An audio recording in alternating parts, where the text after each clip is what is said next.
You have to constantly watch them. So age grade B, basically the rites of passage age. Playtime is over or limited. Person was required to learn extended family and tribal history. So remember, we're already living in an extended family. I have a friend, Sabonfu Somé, who teaches, among other things, grief rituals among her people from Burkina Faso, the Dagara people of Burkina Faso. She said she was 6 years old before her biological mother, that is the woman who birthed her, was identified to her. Because they lived in an extended family.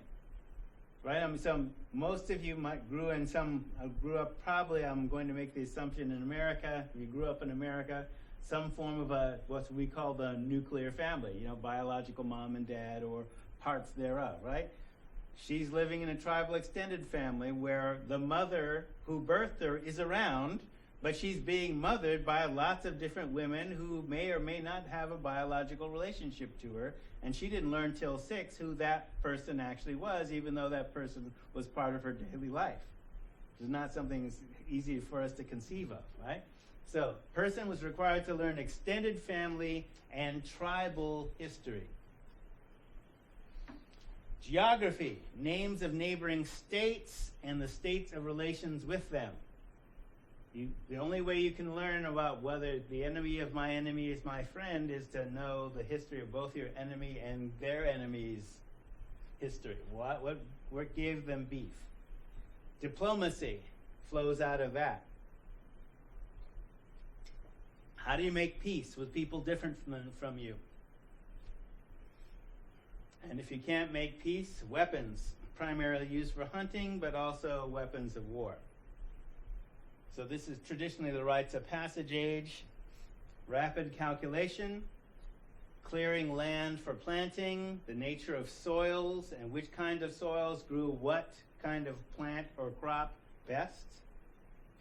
So it's what we call soil science. Military tactics. Some tribes included women in this.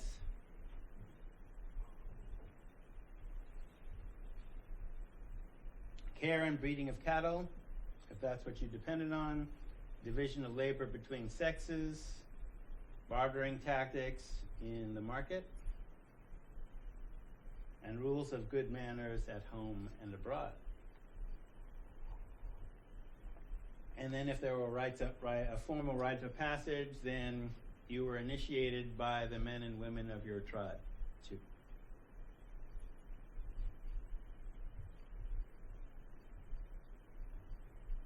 Competitive sports.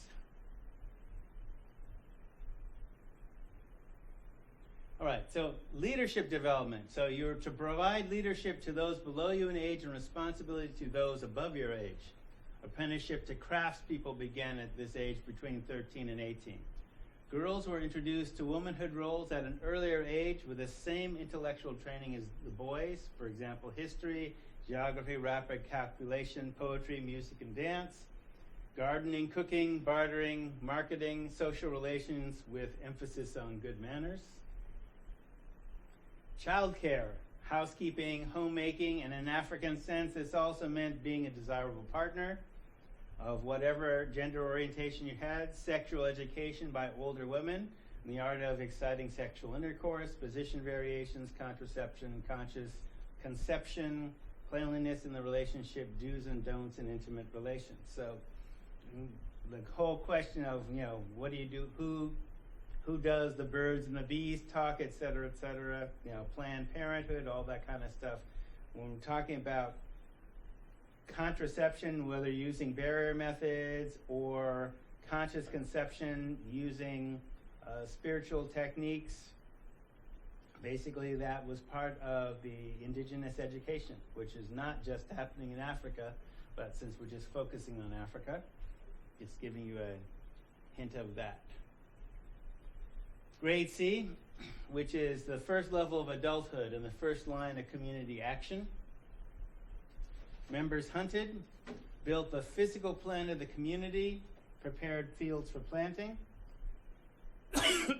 this group forms the various industrial craft guilds, the secret societies, both spiritual and technological, guarding cattle, maintaining roads and paths, policing and fighting forces. Women in fighting forces were basically drawn entirely from this age grade. As you could understand, if you're that age, you're probably in your physical prime. Actually, this is also the age grade where you start having to register for selective service. So the idea is, we want young fighters who are capable of being educated. Otherwise, women were wives responsible for running farms, men having cleared the fields, markets. Women ran the markets, hence the stress on the arithmetic. Visiting care of the sick and aged, forming women's secret societies, which were social, political, and economic societies, and supreme arbiters in what transpired in the home.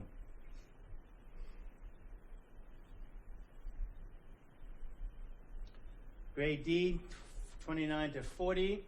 Functionally, not much difference between this group and Group C, except that at age 36, exceptionally qualified members could be elected to the Council of Elders. So grade E, 40 plus, Council of Elders. So remember, in America, a century or more ago, before we had invented or rediscovered antibiotics, because in Egypt and China, bread molds were cultivated for penicillin 5,000 years ago, right? So in America, we had to rediscover that. But a century ago, people usually died from infections at 35. So lifespan wasn't necessarily all that long. So just like in Africa, the role of elders could begin at 40 plus. And the role of elders was basically advisory. They rarely met as a council unless something big came up. So usually what happened is your family had a council, and family had elders, and they basically policed what happened within the family, unless the offense, because of what had happened in terms of your education, you knew how to act. As old folks in my family said, you had home training. You act like you got some sense, because it reflected on your family if you didn't. And your family is it wasn't just on you, your behavior, it was reflecting on your family. Lack of education, or lack of your taking that education. So technically one could ignore the counsel of an elder's dispute, but ignoring the elder could be seen as ignoring the community and or your family itself. The exception would be if the elder had obviously rendered a bad decision. In that case, it was not left up to the disputants, but to the judgment of the assembled community. So thus the community itself was represented by the crowd assembled, who would indicate their approval or disapproval. Each family had its own elder, and they policed themselves, as I said, because each person was expected to police themselves, which would be less lenient because each family would guard its honor and image. So before a complaint could reach the age grade council, it went to the family first. Elders only rarely handled disputes that could not be handled at a lower level. So Williams referred to this as African democracy. In African democracy, every adult human being had a voice in the government. And basically, you're considered an adult if you successfully go through your rites of passage. Because certainly in the case of male children, if it involved killing a lion and the lion got you, well, you weren't there. You're an ancestor. But if you have successfully succeeded in your rites of passage, you're a fully fledged adult.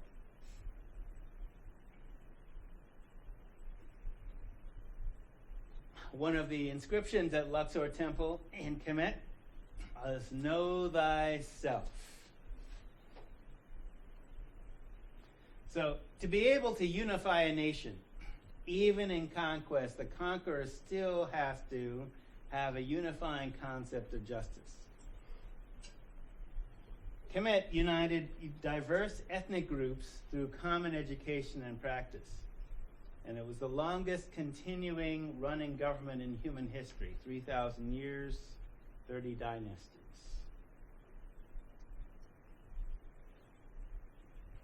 I personally have observed that America is actually one of the first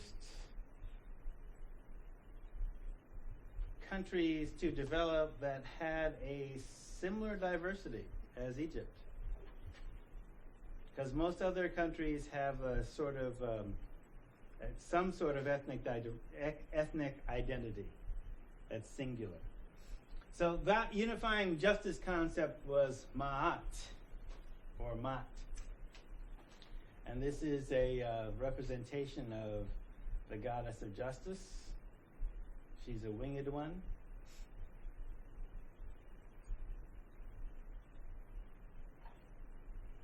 So Mat is a goddess, a cosmic force, and a philosophy that every aspirant must learn, practice, and master in order to progress on the spiritual path.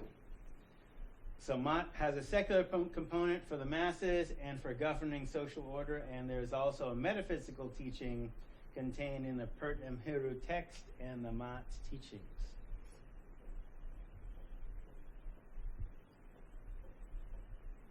There are two roads. This is a quote. Two roads traveled by humankind, those who seek to live Mat and those who seek to satisfy their animal passions. Those who revere Mat are long-lived. They who are covetous have no tomb. No one reaches the beneficent West, i.e. heaven, unless their heart is righteous by doing Mat. There is no distinction made between the inferior and superior person. It only matters that one is found faultless when the balances and the two weights stand before the Lord of eternity. Now, when the balances. So, this is the goddess Ma'at, symbolized by her feather. And this is the human heart in the afterlife.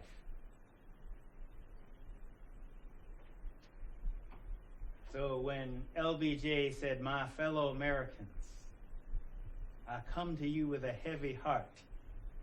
Okay, he's actually, unknowingly, he's referencing, this is where the concept came from, the scales of justice. Basically, if your heart is light, you are guilt-free. You are free of evil, and so your heart is light. But if your heart is guilty, it weighs heavier than the feather. Heavy heart, light heart.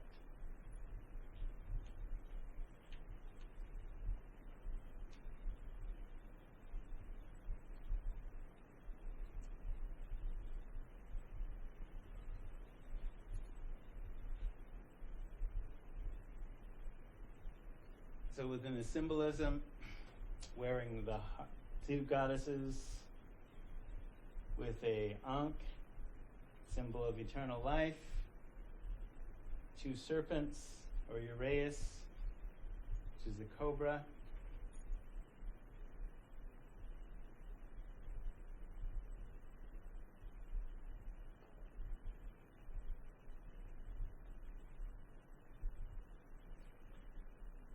Now, within this, also they have what's called Sematawi, which is referred to as Egyptian yoga.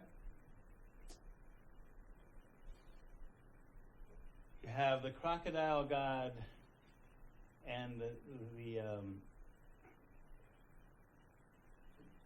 the scales. You have the 7 spheres of Ra, what these are, also known by their Sanskrit name, 7 chakras. Like, a lot of people think that that yoga came from India. Well, India was actually a colony of Kemet. And what I'm going to explain in terms of just giving a little bit of the culture, because there's a lot of things you could study in terms of beyond reading the book that support what the book talks about. I basically decided to go into this by saying, all right, how do you basically look at what the Egyptian state religion was? Natarianism, or what some people call the Egyptian mystery schools. Part of the primary part of the Egyptian mystery school was the practice of Sematawi, which we would call Egyptian yoga. and basically deals with how you reinforce correct behavior. So the Kemetic system of energy consciousness centers, Sefek Ba Ra, or the seven spheres of Ra. First center, I am untainted and provided for the self. I will content and harness my sexuality and create positive thoughts, feelings, and inspiration. I will understand my potentials to serve others. I have and care for others and not just myself. I have the power to control my own destiny. Spirit and matter have the same source, and I am the self. So first through seventh.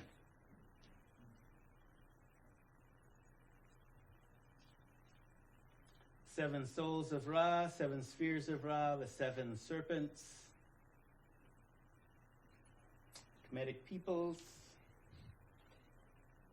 drawing of a Nubian, Semitic person, another Nubian, Indo-European, Kemetic.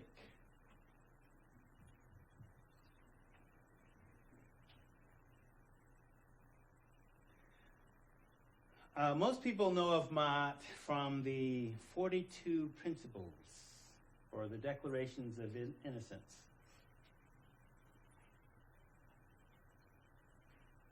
So the first one, for example, I have not done evil, I have not robbed, I have not stolen, I have not killed people, I have not destroyed food supplies, I have not done fraudulent things, I have not stolen sacred property, I have not told lies, I have not been sullen, I have not been unchaste.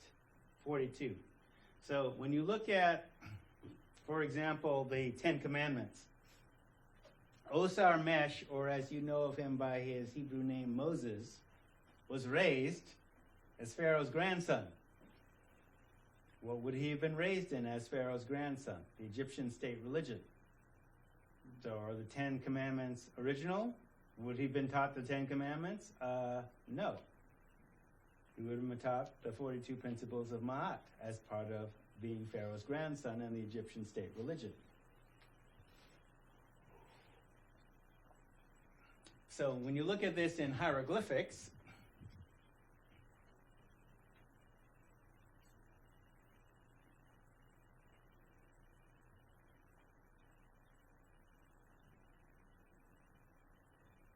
which I don't read hieroglyphics, but I did have this translated.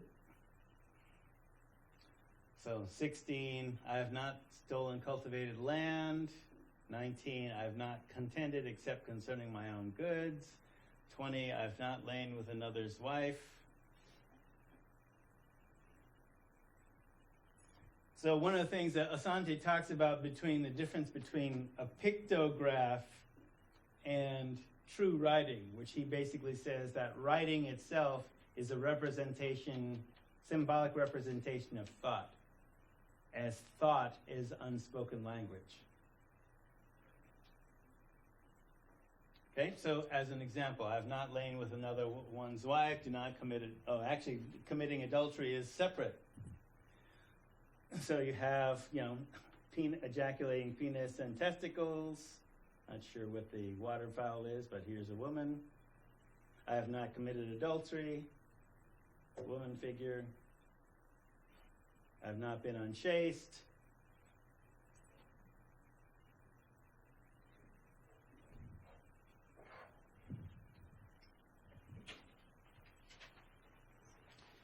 So the script of the mystery school, what we call in English the mystery school of initiates, basically hieroglyphics. There's thousands of them, tens of thousands of them. So the script of the mystery school initiates, priesthood, royalty, scribes, and then the script of the common people, which you basically take the Kemetic word demo, which means people, and you break it down, break thousands of characters down into 26, because you need, for democracy, and we even believe this today, a literate populace. A literate and educated populace. I mean, Mitt Romney might want to defund Big Bird, but some of us believe otherwise. Sesame Street is okay in my book. All right, eventually, the Coptic script was also developed from the Demotic. So basically taking those hieroglyphic characters and translating them into Greek, 26. And I'll show you that in a second here. So Comedian Yoga, Samatawi, part of Shetaut Netter. So these are not just simple exercises, but also the longer name is basically the postures of the gods and goddesses. Her name is Health. She is the daughter of Exercise, who begot her on Temperance.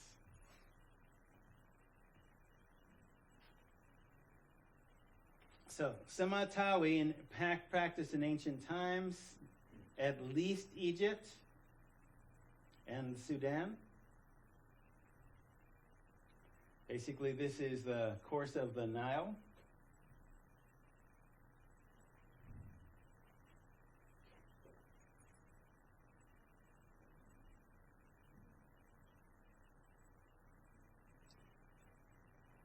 So this is from basically, inscribed on a pyramid, depicting everyday comedians.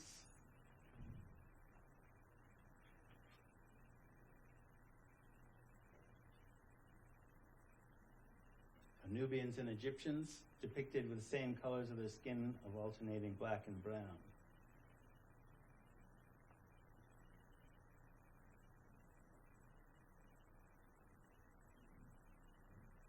There is some fiction about Egypt being in the Middle East. That's a British fiction. The use of that term, the Middle East, is not what the inhabitants call themselves, though they may, in talking with English-speaking world, use that convention. But that convention started with British conquest a couple of hundred years ago.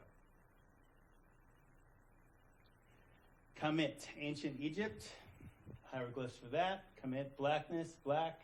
Kamiu, or variant ancient Egyptians, people of the Black Land.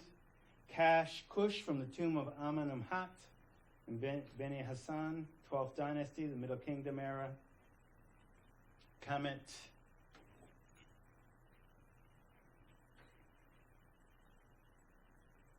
Shetaut Netter. Shetaut means secret. Netter means divinity, the teaching about the secret, hidden, supreme being. And then Shemsu Netters are basically the followers of Netter. So Netter means divinity. The idea, Netter is what we get, the translated English word from the German nature. Netter is nature. Okay? That the supreme being is basically inside of creation. And in order to know thyself, you can study not only yourself, but how you study yourself is by studying nature. The Supreme Being is inside of every manifest and unmanifest part of creation. So, Shemsu Netter means follower of Netter, or a person who follows the teachings of Shetaut Netter. So part of how this works within a yogic context, or what we call yogic context, in the Sanskrit word asana, it means comfortable seat. So if you're doing cobra asana, you're basically taking the comfortable seat of a cobra.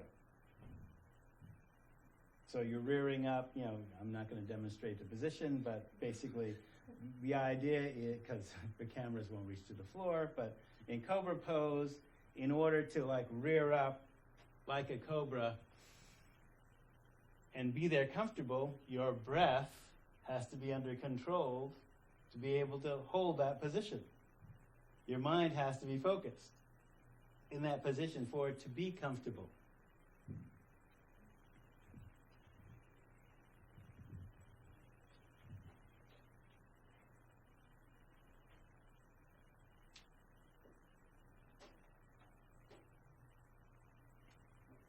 Om. Now, the Egyptians themselves didn't call it the Leiden magical papyrus. Leiden is the guy who discovered it, right? Just like as if you read in your Asante, the Rind papyrus, which is basically mathematics, geometry, etc., and the Ebers papyrus, which is drug technology. Ebers, Rind. It's not what they called it, not what the Kemetians themselves called it, but it was basically the Europeans that discovered it. All right? So this predates any depiction of the word Om in Sanskrit. Thy likeness is great. Thy likeness. Great is thy name, air is thy name, excellent is thy name, hidden is thy name, mighty one of the gods is thy name, he whose name is hidden from all the gods is thy name, Om. Mighty Om is thy name. All the gods is thy name. Lotus, lion, ram is thy name. Lu comes the Lord of lands. Ibis is thy name. Lotus flower of stars.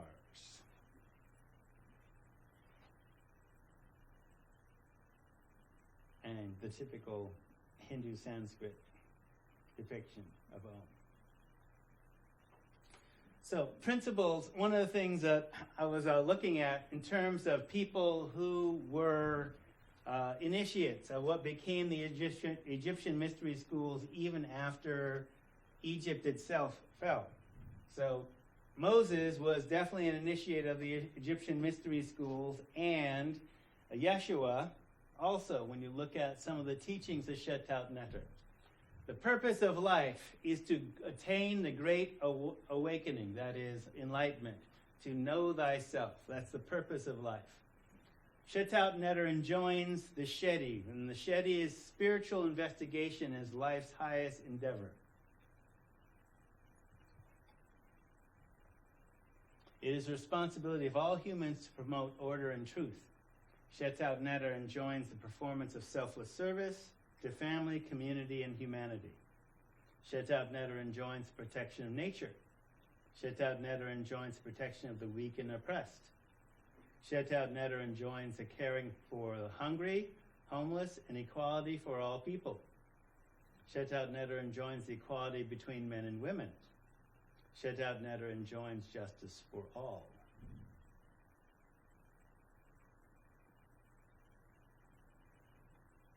Shetaut Neter enjoins the sharing of resources.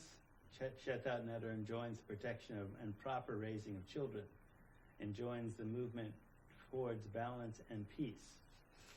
So Yeshua, Isha, was an adept, an initiate of Unitarianism, which can bestow titles like the Christ. So title is a title of attainment, not exclusive to one person, as you've been told. Came out of the Egyptian mystery schools. It literally means anointed one. Many aspects of the Egyptian hieroglyphics were, as you saw from the 42 principles of Ma'at, body parts. Like they would have 5 different characters depicting parts of the eye that each had its own particular significance. All right? So literally they had the ability, part of their language was, based on body parts, and that was basically determined by dissection. Okay? So the oil that they're referencing, okay, is neurotransmitters, hormones. Okay? Because in order for those to actually work through the body, they actually have to be thicker than blood and smaller in amount. Okay?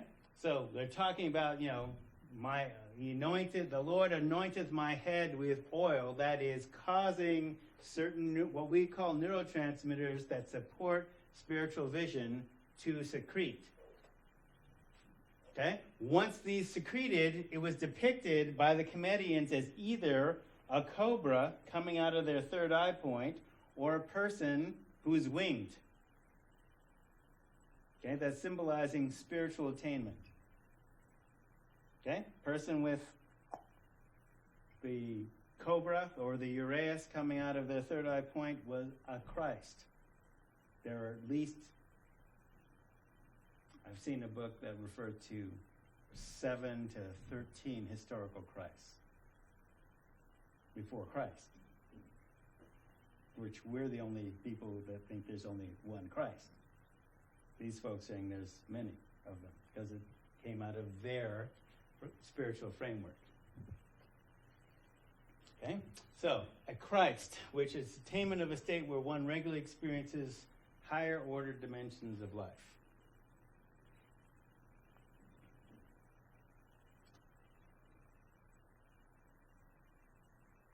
The Caduceus, which is not a Greek word, it's a Kemetian word. Basically, raw force, prana or chi, is accessed via the breath. In Aramaic, ruach, ruach, Holy Spirit is breath and also living water. You have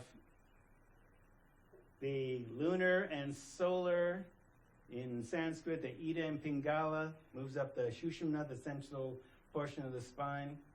So you have lunar and solar snakes, central portion of the spine. Where the snakes cross are what you call the chakra points or the 7 spheres of Ra.